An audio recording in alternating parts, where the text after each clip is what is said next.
여러분 만나서 반갑습니다. 이동호입니다. 저도 태어나기는 저희 아버지가 정읍 출신입니다. 그리고 선생이었고 저도 정읍 사내면에서 태어나서 근데 이제 학교를 경상도로 가시는 바람에 대부분 학교는 부산하고 울산에서 다녔습니다. 그래서 저는 전라도에서 태어나서 경상도에서 학교 다닌 정말 묘한 소유지인데 제 고향이 바로 이 이웃이라서 너무 감회가 새롭고 만나서 정말 반갑습니다. 오늘 목사님께서 전향에 관한 얘기를 하셨습니다. 제가 전대협 연대사업국장입니다. 연대사업국장이라는 것은 통일전선 사업을 하는 겁니다. 그러니까 사실은 전대협 내에서 굉장히 높은 자리입니다. 한 의장 빼고 한 두 번째, 세 번째 정도 자리입니다. 제가 주로 했던 게 야당 정치인들, 이제 김대중, 김영삼 씨 만나고, 그 다음에 지금 민주운동 장기표, 그 다음에 죽은 이런 사람들을 만나서 연대 사업을 하는 것이 제 일이었습니다. 그래서 그렇게 하다 보니까 제가 김대중 씨를 1대1로 만난 게 20번이 넘습니다. 김대중 씨의 동교동 집에 들어가서도 만났고요. 그리고 거기서 같이 1시간, 2시간 같이 밥 먹기도 하고요. 서귀호텔에서도 만나고요. 당사에서 만났습니다. 근데 제가 분명히 말씀드릴 게 있습니다. 제가 월간조선에도 이 이야기를 한 적이 있습니다. 공개적으로요. 김대중 씨는 저를 만날 때 당시에 북한의 지도부가, 대남사업 지도부가 한국민족민주전선이라는 것입니다. 그것이 당시 주사파들의 지도부였습니다. 그 지도부가 당시에 구국의 소리 방송이라는 것을 통해서 구체적인 혁명론과 혁명론뿐만 아니라 구체적인 혁명의 전술과 구호까지 전부 지령했습니다. 그래서 연세대학교 내에서도 그 구국의 소리 방송을 청취팀이 있었습니다. 5개 팀이 24시간 청취했습니다. 그래서 그걸 전부 타이핑했습니다. 그리고 그 내용을 실행하려고 무지했었습니다. 근데 저는 김대중 씨가 20번 만났는데 김대중 씨 저보고 분명히 이렇게 이야기했습니다. 동지, 한민전이 이렇게 하지만 무슨 이야기냐면 한민전의 지령을 이해하고 있다는 얘기입니다. 한민전이 이렇게 이야기하는데 우리가 지금 거기까지 가면 국민들로부터 외면당하니까 절반만 나갑시다. 이게 저와 김대중이 마주 앉아서 했던 나눈 대화들입니다. 이런 사람이 대한민국의 대통령이 됐던 것입니다. 제가 분명히 말씀드릴 수 있습니다. 김대중은 단 한 번도 전향한 적이 없습니다. 그는 북한의 지시를 받는 사람이었다고 분명히 말할 수 있습니다. 제가 그 증인입니다. 저는 월간조선의 이야기를 분명히 대담으로 기사하고 했습니다. 한 번도 김대중 씨 측에서 저에게 항의하는 사실을 본 적이 없습니다. 그리고 또 하나 말씀드리겠습니다. 여러분, 만일 전향을 한다면 바울처럼 해야 됩니다. 사울이 바울이 된 것처럼. 자기가 했던 것이 부끄러워야 됩니다. 저는 이 자리에 있을 때마다 과거 제가 주사파했던 사실이 정말로 부끄럽고 창피하고 몸둘 바를 모르겠습니다. 내가 왜 그 이승만을 몰랐던가? 내가 왜 박정희를 적이라고 생각했던가? 그것이 부끄럽고 지역스럽습니다. 저는 전향이 그거라고 생각합니다. 저는 10년 넘게 공부하면서요, 문제가 있다고 느끼면서 10년이 걸렸습니다. 그 마지막 순간 책을 덮으면서 하나는 이승만 때문에 울었습니다.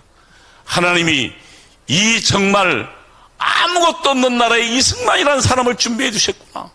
젊은 시절에 그를 사형장으로 몰면서 그 절체절명 순간에 하나님을 고백하게 하고 만나게 했던 그 이승만, 그가 우리 국민 전로가 아무도 모르던 자유와 민권, 민주주의를 그를 통해서 이 대한민국에 심었던 것입니다.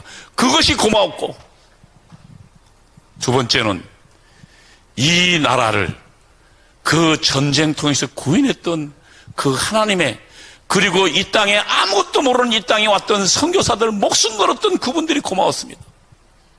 그리고 다시 저를 보니까 제가 저주스러웠습니다. 저는 저의 과거의 잘못들을 여러분께 고백하는 것이 저의 책무라고 생각합니다. 이것이 전향이라고 생각합니다. 저는 그래서 아까 목사님 말씀처럼 김대중은 절대 않고 전향하지 않았다. 그는 끝까지 그리고 그는 10억 불 정도가 간 걸로 합니다. 북한에. 그 돈이 우리에게 핵폭탄으로 나가왔습니다. 그것이 어떻게 전향한 사람이, 그는 대한민국의 적부를 돕는 일을 했던 것이라고 저는 분명히 말씀드릴 수 있습니다.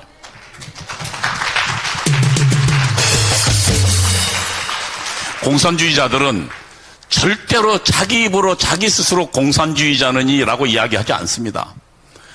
그들의 말의 의미를 찾아 들어가면 그들의 뜻을 바라볼 수 있습니다. 제가 어제 말씀드렸지만 공산주의자는 적어도 아로 단계 아니면 내가 주체사상 신봉자라고 밝히지 않습니다. 아로라고는 이석기가 있던 그 조직이 아로입니다. 그러니까 리볼루셔너리 오가니제이션, 혁명가 조직, 그리고 그 위에 최상층의 VO가 있습니다. 혁명정당. 이 두 단계들만 김일성 사상을 이야기합니다. 저는 제가 김일성 사상을 배웠습니다. 김일성 사상의 핵심은 딱 하나입니다. 그 수령이 나에게 가장 중요한 정치 사상적 생명을 주었다는 것입니다. 그리고 그 수령 덕분에 나는 영생한다는 것입니다. 여러분, 이것이 어떻게 기독교 유일신 하나님과 함께 갈 수 있습니까?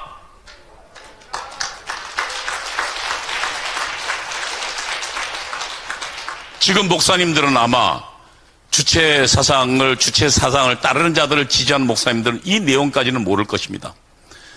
공산주의자들은 입만 열면 자유는 이야기 안 합니다. 그들은 민주주의는 두 가지가 있거든요. 자유민주주의가 있고 오늘날 우리가 채택한, 그리고 공산주의가 채택한 전체주의형 민주주의, 인민민주주의가 있습니다. 그래서 민주라고 얘기하면 그래 어떤 민주인데라고 물어야 됩니다. 여러분, 우리가 똑똑해야 공산주의자들 그 가면을 벗어낼 수 있습니다. 그들이 평화를 이야기하면 그래 어떤 평화인데, 북한에 의한 굴종의 평화를 복종을 말하느냐, 아니면 자유민주주의를 위한 평화를 말하냐고 물어야 됩니다. 인권, 그래 어떤 인권인데 김일성 부자의 인권을 말하는 거냐?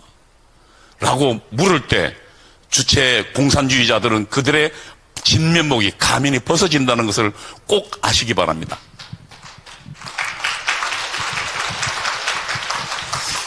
제가 배웠던 거라서 목사님이 오늘 그 농지기획 이야기했는데 저도 좀 말씀드려보겠습니다. 아주 핵심은 이겁니다. 북한은 농지기획 했습니다.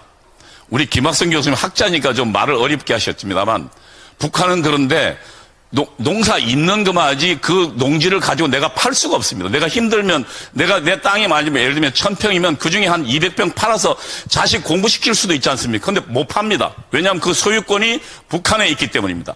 그리고 매년 세는 30%씩 냈습니다.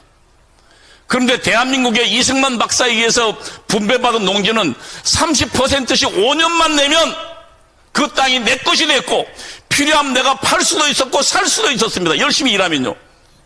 그래서 이것을 받은 농민들이, 그리고 농민의 자신들이 6.25 전쟁에 나갔던 것입니다. 나에게 받은 이 땅을 위해서, 내 피보다 소중한 이 땅을 위해서 6.25 전쟁에 나가서 농부의 자식과 농부의 그 아들들은 6.25 전쟁에 목숨 걸고 피를 흘렸던 것입니다. 그리고 공산주의자의 선동이 넘어가지 않았습니다. 대신 대한민국의 지주계급은 몰락했습니다. 아마 이 호남 지역에서 몰락한 지주계급 많습니다. 왜냐하면 증권을 받았는데 전쟁을 치르니까 쌀값은 확 올라가는데 증권은 전부 휴지 조각 됐습니다. 그래서 대한민국의 지주는 없어져 버리고 정말로 농민들이 잘 사는 나라가 되어버린 것입니다. 그 개혁을 이승만 박사가 했던 거예요.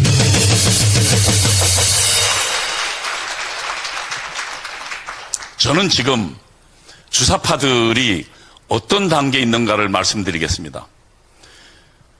혁명 바로 전 단계가 민중주도의 민주연립정부입니다. 말이 용어는 어렵습니다. 아주 심플하게 이야기하면 그 정부의 역할이 뭐냐면 첫 번째 파쇼 체제 개혁입니다. 파쇼 체제란 주사파들이나 공산주의의 용어인데 한마디로 얘기합니다. 보수 반동 정치인과 보수 반동 관료들, 그리고 보수 반동 재벌들을 없애는 것을 말합니다. 여러분, 그것이 민중주도의 민주연립정부의 첫 번째 사명입니다. 여러분, 문재인 정부 들어서도 맨 처음 뭐 했습니까? 적폐청산했습니다. 적폐청산을 다른 말로 북한의 혁명론 말로 다시 번역하면 파쇼 정치체제 개혁이라는 것입니다. 이것이 문재인 정부가 한 것입니다. 그에 따라서 대통령 2명 구속시켰고 고위관료 150명 감옥 보냈습니다. 그리고 지금 보수단체들 아주 피를 말렸습니다.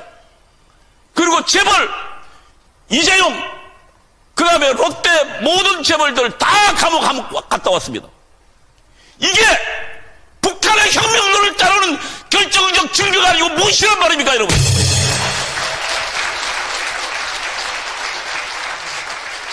다음으로 이들의 두 번째 임무가 있습니다. 이 정부에. 그게 사회정치생활의 민주화. 여러분 말은 그럴듯합니다. 근데 그 내부의 구체적 내용을 봐야 됩니다. 국가보안법 폐지.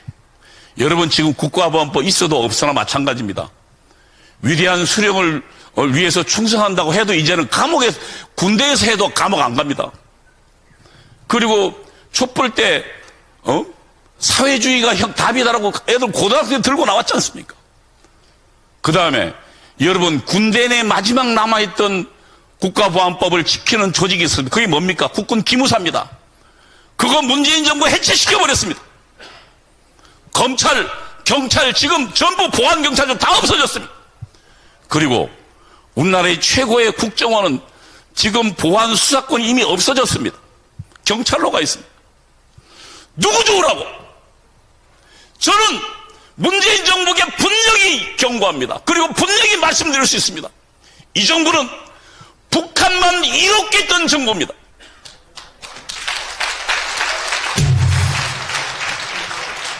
이제 이번이 대통령 선거 며칠 남지 않았습니다. 3월 9일이면 이제 3주면 대통령 선거가 납니다. 왜 체제 전쟁이라고 말합니까?